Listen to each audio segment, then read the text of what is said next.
Globally റാമിനും മെമ്മറിക്കും price കൂടിയതിനു ശേഷം value for money കാറ്റഗറിയിൽ നമുക്ക് സ്മാർട്ട് ഫോണുകൾ ഇല്ല എന്ന് തന്നെ പറയാം. ഇനി ഉണ്ടെങ്കിൽ തന്നെ അത് വിരലിൽ എണ്ണാവുന്ന അത്ര മാത്രമേ ഉള്ളൂ. പിന്നീട് വരുന്ന ഒരു കാറ്റഗറിയാണ് തമ്മിൽ ഭേദം തൊമ്മൻ എന്നുള്ളത്. ആ ഒരു കാറ്റഗറിയിൽ ഈ ഒരു മോട്ടോ എഡ്ജ് 70 ഫ്യൂഷനെ ഉൾപ്പെടുത്താൻ പറ്റുമോ എന്ന് ചോദിച്ചു കഴിഞ്ഞാൽ അതിനുള്ള ഉത്തരമാണ് ഈ ഒരു വീഡിയോയിലൂടെ പറയുന്നത്. സോ മാക്സിമം വീഡിയോ സ്കിപ്പ് ചെയ്യാതെ കണ്ടു കഴിഞ്ഞാൽ ഏകദേശം ഒരു ധാരണ ഈ ഒരു സ്മാർട്ട് ഫോണിനെ കുറിച്ച് ലഭിക്കും. ഈ ഒരു സ്മാർട്ട് ഫോൺ നിങ്ങൾക്ക് സ്യൂട്ടബിൾ ആണോ എന്നുള്ള കാര്യവും മനസ്സിലാക്കാൻ സാധിക്കുന്നതാണ്. തുടക്കത്തിലേ ഞാൻ പറയാം, ഇത് ഇന്ത്യൻ വേരിയൻ്റ് അല്ല, ഗ്ലോബൽ അല്ലെങ്കിൽ മിഡിൽ ഈസ്റ്റ് വേരിയൻ്റ് ആണ്. അതുകൊണ്ട് തന്നെ ഉറപ്പായും ചില വ്യത്യാസങ്ങൾ ഈ ഒരു രണ്ട് സ്മാർട്ട് ഫോണുകളും തമ്മിലുണ്ട്. അതൊക്കെ ഈ ഒരു വീഡിയോയിലൂടെ പറയുന്നതാണ്. അത് കണ്ടു കഴിഞ്ഞാൽ നിങ്ങൾ ഒരിക്കലും പറയില്ല എൻ്റെ സ്മാർട്ട് ഫോൺ ഇതില്ലല്ലോ അല്ലെങ്കിൽ എൻ്റെ സ്മാർട്ട് ഫോണിൽ ഇതുണ്ടല്ലോ എന്നുള്ളൊരു കൺഫ്യൂഷൻ വരാതിരിക്കാനാണ് ഞാൻ തുടക്കത്തിലേ അത് പറയുന്നത്. സോ സമയം കളയേണ്ട നമുക്ക് ഈ ഒരു സ്മാർട്ട് ഫോണിൻ്റെ വിശേഷങ്ങളിലേക്ക് കടക്കാം. എനിവേ, ഇതാണ് ഈ ഒരു സ്മാർട്ട് ഫോണിൻ്റെ ഗ്ലോബൽ വേർഷൻ്റെ ബോക്സ് വരുന്നത്. ഈ ഒരു ബോക്സിനകത്തായിട്ട് നമുക്കൊരു ഹാർഡ് കേസ് വരുന്നുണ്ട്. 68 വാട്ടിൻ്റെ ചാർജർ അഡാപ്റ്ററാണ് വരുന്നത്, അതും PD ചാർജറാണ് വരുന്നത്. പിന്നീട് type C to type C charging കേബിളും. ഈ ഒരു ഫോണിന്റെ ഡിസൈൻ ആൻഡ് ബിൽഡ് ക്വാളിറ്റി നോക്കുകയാണെങ്കിൽ നൈലോൺ അല്ലെങ്കിൽ ലിനൻ ഇൻസ്പയർഡ് ആയിട്ടുള്ള ബാക്ക് മെറ്റീരിയലാണ് യൂസ് ചെയ്തിരിക്കുന്നത്. പ്ലാസ്റ്റിക് ആണ് ബോഡി ഫ്രെയിം ആയിട്ട് വരുന്നത്. 7.99 mm ബോഡി തിക്നെസ്സിൽ 193 ഗ്രാം ആണ് വെയിറ്റ് വരുന്നത്. കർവ് ഡിസൈൻ ആണ് പിറകിലും അതുപോലെ തന്നെ ഡിസ്പ്ലേയിലും വരുന്നത്. അതുകൊണ്ട് തന്നെ നല്ല രീതിയിൽ നമുക്ക് ഇത് ഹാൻഡിൽ ചെയ്യാൻ സാധിക്കുന്നുണ്ട്. ഒറ്റ നോട്ടത്തിൽ സാധാരണ മോട്ടോ സ്മാർട്ട് ഫോണുകൾ കണ്ടുവരുന്ന ആ ഒരു സിമിലർ ഡിസൈൻ തന്നെയാണ് കാണാൻ സാധിക്കുന്നത്. അലൂമിനിയം മെറ്റീരിയലാണ് ഈ ഒരു ക്യാമറ മൊഡ്യൂളിൽ കൊടുത്തിരിക്കുന്നത്. അതുകൊണ്ട് തന്നെ അത്യാവശ്യം ഒരു പ്രീമിയം ഫീൽ നമുക്ക് ഒറ്റ നോട്ടത്തിൽ കാണാൻ സാധിക്കും. റൈറ്റ് സൈഡിലാണ് പവർ ബട്ടണും വോളിയം ബ്രോക്കേഴ്സും വരുന്നത്. മുകൾ വശത്തായിട്ട് noise cancellation mic, left side complete blank ആണ്. താഴ്വശത്ത് സിം ട്രേ വരുന്നുണ്ട്. അതിനും ഒരു പ്രത്യേകത ഉണ്ട്. ഇന്ത്യൻ വേരിയന്റിൽ 2 നാനോ സിം കാർഡ് യൂസ് ചെയ്യാൻ സാധിക്കും. പക്ഷേ ഈ ഒരു സ്മാർട്ട് ഫോണിൽ ഒറ്റ നാനോ സിം കാർഡ് യൂസ് ചെയ്യാൻ സാധിക്കും. സോ എന്താണ് മറ്റൊരു ഓപ്ഷൻ എന്നുള്ള കാര്യം കണക്ടിവിറ്റിയുടെ സൈഡിൽ നമ്മൾ പറയുന്നതാണ്. Type C charging port, internal mic, സ്പീക്കറുകൾ, ഇത്രയും കാര്യങ്ങളാണ് ഒറ്റ നോട്ടത്തിൽ ഡിസൈനിൽ കാണാൻ സാധിക്കുന്നത്. ഇനി ബിൽഡ് ക്വാളിറ്റിയുടെ കാര്യം എടുത്തു കഴിഞ്ഞാൽ മിലിറ്ററി ഗ്രേഡ് സ്റ്റാൻഡേർഡോട് കൂടിയിട്ടുള്ള സ്മാർട്ട് ഫോണാണ്. അതുപോലെ തന്നെ IP68 and 69 റേറ്റഡോട് കൂടിയിട്ടുള്ള water and dust resistance smart phone കൂടിയാണിത്. ഇനി ഡിസ്പ്ലേയുടെ സൈഡിലേക്ക് വന്നു കഴിഞ്ഞാൽ 6.78 ഇഞ്ചിൻ്റെ 1.5K റെസൊല്യൂഷനിലും 144 ഹെർട്സ് റിഫ്രഷ് റേറ്റിൽ വരുന്ന MOLED പാനലാണ് യൂസ് ചെയ്തിരിക്കുന്നത്. കോർണിംഗ് ഗോറില്ല ഗ്ലാസിൻ്റെ 7i ആണ് പ്രൊട്ടക്ഷന്. കോഡ് കർവ്ഡ് ഡിസ്പ്ലേ ആയതുകൊണ്ട് തന്നെ ബസൽസ് ഒക്കെ വളരെ തിന്നാണ്. അതുപോലെ തന്നെ HDR10+ ഇതിൽ സപ്പോർട്ട് ഉണ്ട്. 10-bit ഡിസ്പ്ലേ ആണ്. പാൻറ്റോൺ വാലിഡേറ്റഡ് കളേഴ്സ് കാര്യങ്ങളൊക്കെ ആയതുകൊണ്ട് തന്നെ മൾട്ടിമീഡിയ എക്സ്പീരിയൻസ് സൂപ്പർബ് എന്നുള്ള രീതിയിൽ നമുക്ക് ആസ്വദിക്കാൻ സാധിക്കും. കാരണം ഇതിൽ 450 പിക്സൽ പെർ ഇഞ്ച് ആണ് ഇതിൻ്റെ ഡെൻസിറ്റി. അതുകൊണ്ട് തന്നെ നല്ല ഷാർപ്പായിട്ടുള്ള ഡിസ്പ്ലേ ആണ്. 5200 നിറ്റ്സ് ആണ് ഇതിന് പീക്ക് ബ്രൈറ്റ്നസ് ലെവൽ വരുന്നത്. അതുകൊണ്ട് തന്നെ പുറത്തൊക്കെ പോയാൽ തന്നെ ഏതൊരു സിറ്റുവേഷനും കാര്യങ്ങളൊക്കെ നല്ല രീതിയിൽ തന്നെ റീഡ് ചെയ്യാൻ സാധിക്കുന്നുണ്ട്. അതോടൊപ്പം തന്നെ ഒപ്റ്റിക്കൽ ഫിംഗർ പ്രിന്റ് സ്കാനറാണ് ഇതിൽ യൂസ് ചെയ്തിരിക്കുന്നത്. വളരെ ഫാസ്റ്റ് ആയിട്ടും സ്മൂത്ത് ആയിട്ട് തന്നെ വർക്ക് ചെയ്യുന്നത് കാണാൻ സാധിക്കുന്നത്. സോ ഓവറോൾ ഡിസ്പ്ലേ ക്വാളിറ്റിയും പറയാനാണെങ്കിൽ ഈ ഒരു പ്രൈസ് സെഗ്മെന്റിലെ one of the best display quality എന്നുള്ള രീതിയിലാണ് എനിക്ക് ഫീൽ ചെയ്തിട്ടുള്ളത്.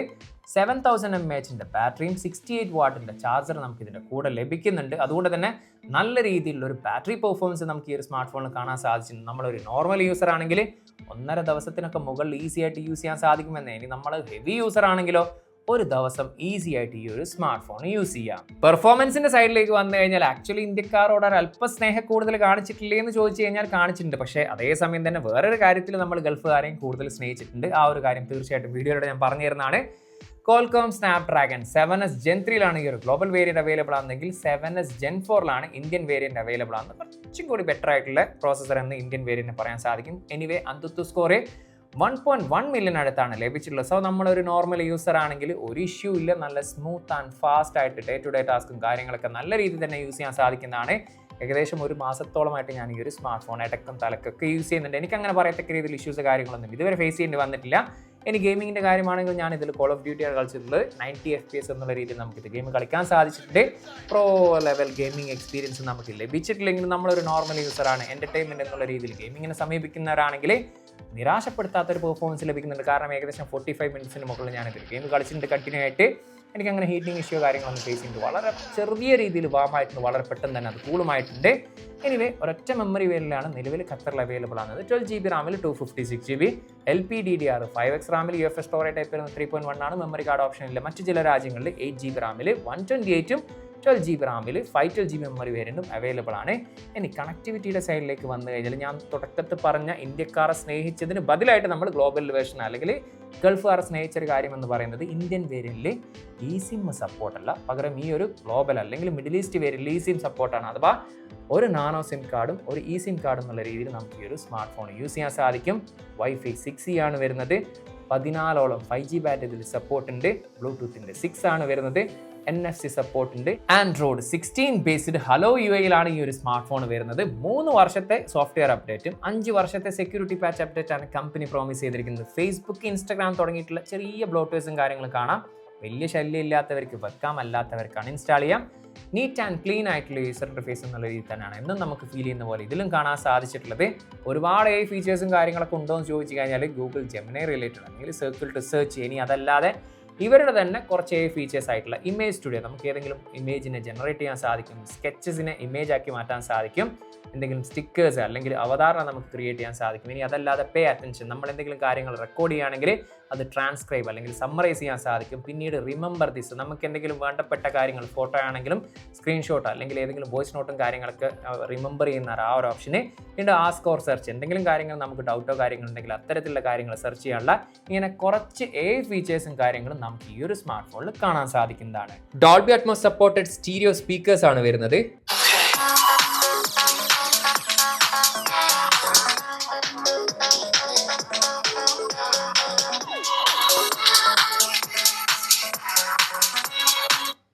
സ്റ്റീരിയോ സ്പീക്കേഴ്സ് ആയതുകൊണ്ട് തന്നെ അത്യാവശ്യം ലൗഡിയാണ്, സൂപ്പർ ലൗഡി അല്ല. അതുപോലെ തന്നെ neat and clean sound output ആയിട്ടാണ് ഫീൽ ചെയ്തത്. സോണിയുടെ ലിത്തിയ 710 സെൻസറോട് കൂടി വരുന്ന 50 മെഗാ പിക്സലിന്റെ മെയിൻ ലെൻസ് വിത്ത് OIS-ഉം 13 മെഗാ പിക്സലിന്റെ അൾട്രാ വൈഡ് ലെൻസ് ആണ് റിയർ ക്യാമറയിൽ വരുന്നത്. പിന്നെ മൂന്നാമതായിട്ട് നമുക്ക് കാണാൻ സാധിക്കുക 3-in-1 ലൈറ്റ് സെൻസർ ആണ്. എനിവേ റിയർ ക്യാമറയിൽ എടുത്തിരിക്കുന്ന ഫോട്ടോസിനെ കുറിച്ച് പറയുന്നതിന് മുമ്പ് 2-3 വർഷങ്ങൾക്ക് മുമ്പ് മോട്ടോ സ്മാർട്ട് ഫോണുകളുടെ ക്യാമറ പെർഫോമൻസിനെ കുറിച്ച് ചോദിക്കുന്ന സമയത്ത് നമുക്ക് പലർക്കും ഒരു നിരാശയോടുകൂടിയുള്ള ഉത്തരമായിരുന്നു കൊടുക്കാൻ സാധിച്ചിട്ടുള്ളത്. ഈ ഒരു 2-3 വർഷത്തിനിടയിൽ ഗംഭീരമായിട്ടുള്ള മാറ്റം തന്നെ ക്യാമറ പെർഫോമൻസിൽ കാണാൻ സാധിച്ചിട്ടുണ്ട്. സോ ഈ ഒരു 70 ഫ്യൂഷൻ്റെ ക്യാമറ പെർഫോമൻസിനെ കുറിച്ച് ഒറ്റ വാക്കിൽ പറഞ്ഞാൽ സൂപ്പർബ് എന്നുള്ള രീതിയിലാണ് ഫീൽ ചെയ്തിട്ടുള്ളത്. എസ്പെഷ്യലി കളേഴ്സും കാര്യങ്ങളൊക്കെ മിക്കതും നാച്ചുറൽ കളർ എന്നുള്ള രീതിയിലാണ് എനിക്ക് ഫീൽ ചെയ്തിട്ടുള്ളത്. പക്ഷേ മെയിൻ ലെൻസിൽ എടുത്തിരിക്കുന്ന ഫോട്ടോസൊക്കെ മിക്കതും നല്ല ഷാർപ്പായിട്ടുള്ള ഡീറ്റെയിൽ ആയിട്ടുള്ള ഫോട്ടോസ് എന്നുള്ള രീതിയിലാണ് ലഭിച്ചിട്ടുള്ളത്. അത് ഡേലൈറ്റ് ആണെങ്കിലും HDR ആണെങ്കിലും പോർട്രേറ്റ് ആണെങ്കിലും ഈവൻ ആർട്ടിഫിഷ്യൽ ലൈറ്റിംഗ് കണ്ടീഷൻ ഉണ്ടെങ്കിൽ നൈറ്റ് ഫോട്ടോഗ്രാഫി ഒക്കെ തന്നെ നല്ല രീതിയിലുള്ളൊരു ഫോട്ടോഗ്രാഫി എന്നുള്ള രീതിയിലാണ് ഫീൽ ചെയ്തിട്ടുള്ളത്. അതായത് ഓവറായിട്ടുള്ള സാച്ചുറേറ്റഡോ കാര്യങ്ങളൊന്നുമില്ല, നല്ല അത്യാവശ്യം നല്ല നാച്ചുറൽ ആയിട്ടുള്ള ക്വാളിറ്റി ആയിട്ടുള്ള ഫോട്ടോസ് എന്നുള്ള രീതിയിലാണ് ഫീൽ ചെയ്തത്. ഇനി 13 മെഗാ പിക്സലിൻ്റെ അൾട്രാ വൈഡ് ലെൻസിൽ എടുത്തിരിക്കുന്ന ഫോട്ടോസ് നമുക്ക് ആ ഒരു 13 മെഗാ പിക്സൽ ആയതുകൊണ്ട് തന്നെ ഒരു ഡീസൻ്റ് ആയിട്ടുള്ള അൾട്രാ വൈഡ് ഫോട്ടോസ് നമുക്ക് ഇതിൽ കാണാൻ സാധിച്ചിട്ടുണ്ട്. ഇനി 32 മെഗാ പിക്സലിൻ്റെ സെൽഫി ക്യാമറയെ കുറിച്ച് പറയുകയാണെങ്കിൽ സെൽഫി ഫോട്ടോസും അത്യാവശ്യം സാറ്റിസ്ഫൈഡ് എന്നുള്ള രീതിയിലാണ് ഫീൽ ചെയ്തിട്ടുള്ളത്. മിക്ക ഫോട്ടോസും നല്ല ഡീറ്റെയിൽസും കാര്യങ്ങളൊക്കെ നൽകുന്നുണ്ട്. പക്ഷേ ചില ഫോട്ടോസിൽ ഒരു ഇത്തിരി ഓവർ ഷാർപ്നെസ് എന്നുള്ള രീതിയിലും എനിക്ക് ഫീൽ ചെയ്തിട്ടുണ്ട്. പക്ഷേ മിക്ക ഫോട്ടോസും നാച്ചുറൽ ആയിട്ടുള്ള കളേഴ്സാണ്. ഡേലൈറ്റ് നല്ല രീതിയിൽ കാണാൻ സാധിച്ചിട്ടുണ്ട്. സൂപ്പർബായിട്ടുള്ള HDR ഫോട്ടോസ് നമുക്ക് എടുക്കാൻ സാധിച്ചിട്ടുണ്ട്. നല്ല രീതിയിലുള്ള പോർട്രേറ്റ് ഫോട്ടോസ് എടുക്കാൻ സാധിച്ചിട്ടുണ്ട്. ഈവൻ ആർട്ടിഫിഷ്യൽ ലൈറ്റിംഗ് കണ്ടീഷൻ ഉണ്ടെങ്കിൽ അത്യാവശ്യം നല്ല രീതിയിലുള്ള നൈറ്റ് ഫോട്ടോഗ്രാഫി നമുക്ക് ഇതിൽ എടുക്കാൻ സാധിച്ചിട്ടുണ്ട്. സോ ഓവറോൾ ഫോട്ടോഗ്രാഫി ഈ ഒരു പ്രൈസ് സെഗ്മെന്റിൽ അല്ലെങ്കിൽ ഗൾഫ് രാജ്യങ്ങളിൽ ഇറങ്ങുന്ന സ്മാർട്ട് ഫോണുകളെ കമ്പയർ ചെയ്ത് നോക്കുമ്പോൾ വൺ ഓഫ് ദ ബെസ്റ്റ് എന്നുള്ള രീതിയിൽ തന്നെയാണ് ഫീൽ ചെയ്തിട്ടുള്ളത്. സോ വീഡിയോഗ്രാഫി സാമ്പിൾ ഞാൻ അതിൻ്റെ കൂടെ കൊടുക്കുന്നുണ്ട്. അത് കണ്ടു കഴിഞ്ഞാൽ വീഡിയോഗ്രാഫി എത്രത്തോളം ഉണ്ടെന്നുള്ള കാര്യം നിങ്ങൾക്ക് തന്നെ മനസ്സിലാവുന്നതാണ്. റിയർ ക്യാമറ വീഡിയോ ഫുട്ടേജ് ആണ്. 4K 30 ഫ്രെയിം പെർ സെക്കൻഡ് ആണ് മാക്സിമം വീഡിയോ റെസൊല്യൂഷന്. നല്ല രീതിയിലുള്ളൊരു സ്റ്റെബിലിറ്റി കാണാം. അതുപോലെ തന്നെ അത്യാവശ്യം വൈബ്രൻ്റ് ആയിട്ടുള്ള കളേഴ്സാണ് കാണാൻ സാധിച്ചിട്ടുള്ളത്. നല്ല രീതിയിലുള്ളൊരു HDR പെർഫോമൻസും കാണാൻ സാധിക്കും. സോ ഓവറോൾ ഈ ഒരു പ്രൈസ് സെഗ്മെന്റിൽ one of the best 4K video എന്നുള്ള രീതിയിൽ തന്നെയാണ് ഫീൽ ചെയ്തത്. സെൽഫി വീഡിയോ ഫുട്ടേജ് ആണ്. 4K 30 ഫ്രെയിം പെർ സെക്കൻഡ് ആണ് മാക്സിമം വീഡിയോ റെസൊല്യൂഷന്. അത്യാവശ്യം നല്ല രീതിയിലുള്ളൊരു സ്റ്റെബിലിറ്റി ഉണ്ട്. അതുപോലെ തന്നെ ഡീറ്റെയിൽസും അത്യാവശ്യം നല്ല രീതിയിൽ തന്നെ കാണാൻ സാധിച്ചിട്ടുണ്ട്.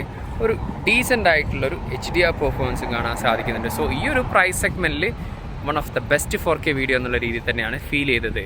വീഡിയോയുടെ തുടക്കത്തിൽ നമ്മൾ പറഞ്ഞ പോലെ ഈ ഒരു സ്മാർട്ട് ഫോൺ തമ്മിൽ ഭേദം തൊമ്മനാണോ എന്ന് ചോദിച്ചു കഴിഞ്ഞാൽ ഞാൻ ഈ ഒരു സ്മാർട്ട് ഫോൺ ഇന്ത്യയിൽ ഇറങ്ങുന്ന സ്മാർട്ട് ഫോണുകളുമായിട്ടല്ല കമ്പയർ ചെയ്യുന്നത്, മറിച്ച് GCC രാജ്യങ്ങളിൽ ഈ ഒരു പ്രൈസ് സെഗ്മെന്റിൽ ഇറങ്ങുന്ന സ്മാർട്ട് ഫോൺ ആയിട്ടാണ് കമ്പയർ ചെയ്യുന്നത്.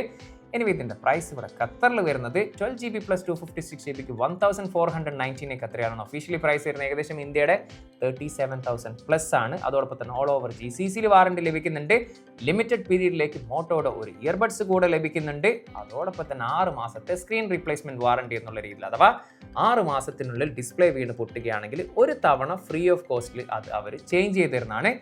എനിവേ ഈ ഒരു സ്മാർട്ട് ഫോണ് നേരത്തെ പറഞ്ഞ പോലെ തമ്മിൽ ഭേദം തൊമ്മനാണോ എന്ന് ചോദിച്ചു കഴിഞ്ഞാൽ ആണെന്ന് തന്നെ പറയാൻ സാധിക്കും. എസ്പെഷ്യലി ഈ ഒരു പ്രൈസ് സെഗ്മെന്റിൽ ഗൾഫ് രാജ്യങ്ങളിൽ ഇറങ്ങുന്നതിൽ വെച്ചിട്ട് one of the best smart phone എന്നുള്ള രീതിയിലാണ് ഫീൽ ചെയ്തിട്ടുള്ളത്. നല്ല കിഡിലനായിട്ടുള്ള ക്യാമറ പെർഫോമൻസ് സൂപ്പർബായിട്ടുള്ള, ഡിസ്പ്ലേ ക്വാളിറ്റി സൂപ്പർബായിട്ടുള്ള, ബാറ്ററി പെർഫോമൻസ് നല്ല രീതിയിലുള്ള, സ്റ്റീരിയോ സ്പീക്കർ ക്വാളിറ്റി, ഒരു ഡീസൻ്റ് ആയിട്ടുള്ള ഹാർഡ്വെയർ ആൻഡ് സോഫ്റ്റ്വെയർ എക്സ്പീരിയൻസ് എന്നുള്ള രീതിയിലാണ് ഈ ഒരു സ്മാർട്ട് ഫോണിനെ കുറിച്ച് എനിക്ക് ഫീൽ ചെയ്തിട്ടുള്ളത്. ഇനി ഈ ഒരു സ്മാർട്ട് ഫോൺ യൂസ് ചെയ്യുന്നവരാരെങ്കിലും ഈ ഒരു വീഡിയോ കാണുന്നുണ്ടെങ്കിൽ നിങ്ങളുടെ യൂസർ എക്സ്പീരിയൻസ് അത് നെഗറ്റീവ് ആണെങ്കിലും പോസിറ്റീവ് ആണെങ്കിലും തീർച്ചയായിട്ടും ഒന്ന് ഷെയർ ചെയ്യുക. അത് മറ്റുള്ളവർക്ക് യൂസ്ഫുൾ ആണെന്നാണ് എപ്പോഴും പറയുന്നത് പോലെ തന്നെ എൻ്റെ യൂസർ എക്സ്പീരിയൻസിനേക്കാളും വാല്യൂ നിങ്ങൾ കൊടുക്കുന്നത് കമൻറ്റിലുള്ള യഥാർത്ഥ യൂസർ എക്സ്പീരിയൻസ് ആണ്. അവർക്കാണ് കുറച്ചും കൂടി ഡീപ്പായിട്ട് ഈ ഒരു സ്മാർട്ട് ഫോൺ യൂസ് ചെയ്തിട്ടുള്ള എക്സ്പീരിയൻസ് അറിയാൻ സാധിക്കുക. സോ കമൻറ്റ് കൂടി വായിച്ചിട്ട് നിങ്ങൾക്ക് ഈ ഒരു സ്മാർട്ട് ഫോൺ സ്യൂട്ടബിൾ ആണ്, അഥവാ ഈ ഒരു മോട്ടോ സ്മാർട്ട് ഫോൺ ഇഷ്ടപ്പെടുന്നവരാണ്, കേവ് സ്മാർട്ട് ഫോൺ ഇഷ്ടപ്പെടുന്നവരാണെങ്കിൽ തീർച്ചയായിട്ടും ചൂസ് ചെയ്യാൻ പറ്റുന്ന ഒരു സ്മാർട്ട് ഫോൺ എന്നുള്ള രീതിയിൽ തന്നെയാണ് ഈ ഒരു മോട്ടോ എഡ്ജ് 70 ഫ്യൂഷനെ എനിക്ക് ഫീൽ ചെയ്തിട്ടുള്ളത്. ഇനി ടെക് സംബന്ധമായിട്ടുള്ള സംശയങ്ങളും കാര്യങ്ങളും ഉണ്ടെങ്കിൽ ഇൻസ്റ്റാഗ്രാമിൻ്റെ ഫേസ്ബുക്കിൻ്റെ ലിങ്ക് ഡിസ്ക്രിപ്ഷനിലുണ്ട്, അവിടെ മെസ്സേജ് ചോദിക്കാവുന്നതാണ്. സോ മറ്റൊരു പുതിയൊരു വീഡിയോയിൽ കാണാമെന്ന പ്രതീക്ഷയിൽ തൽക്കാലം ഞാൻ ഇവിടെ പറയുന്നു. സെയ്ദ് ഇർഷാദ്.